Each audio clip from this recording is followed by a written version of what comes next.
পুস্কু কিন্তু আজকে অনেক খুশি, কারণ তাকে নিয়ে বাইরে যাব। বাইরে যেতে পারলে আর আমার দুই ছেলের কিছুই লাগে না, এত পরিমাণ খুশি থাকে ওরা। যতই রোদ গরম কষ্ট হোক কোনো ব্যাপারই না, বাইরে যেতে পারলেই হচ্ছে।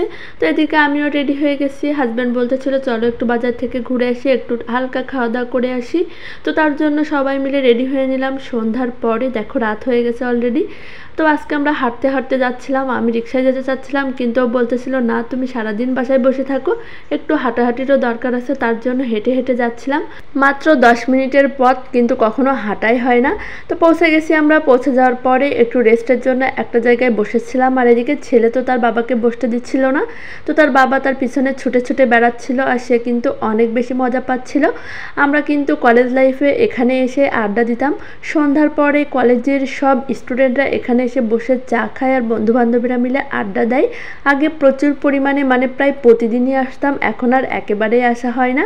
তো যেখানে সারা জীবন আমার পুস্কুর বাবা মা বসে বসে গল্প করেছে, সেখানে দেখেন আজকে পুস্কু এসে বসে আছে।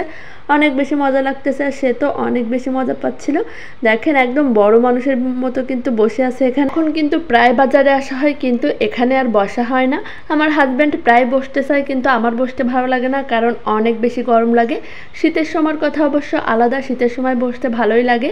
তো এই তো আমার বাবু অনেক বেশি মজা করতেছে। তো তারপরে আমরা চলে গেলাম বাজারের ভিতরে। প্রথমে আমি একটা ড্রেস নিয়ে এসেছিলাম, এটা বানাতে দিতে টেইলার্সে চলে আসলাম। আমার প্রিয় একটা টেইলার্সে, এখান থেকেই আমি মোটামুটি জামা সব বানাই, যেগুলো একটু বেশি গর্জিয়াস। আর সিম্পল জামাগুলো আমি বাসায় বানাই। আস্তে আস্তে ড্রেস বানানোর মজুরি এত পরিমাণ বেড়ে গেছে, সেই টাকায় আমার আরেকটা ড্রেস হয়ে যাবে। ড্রেস বানাতে দিয়ে চলে গিয়েছিলাম একটু টুকটাক বাজার করতে। এই তো তারা বাপ ছেলে মিলে একটু কাজে গিয়েছিল, আর আমি এখানে একা একা তাদের জন্য অপেক্ষা করতেছিলাম।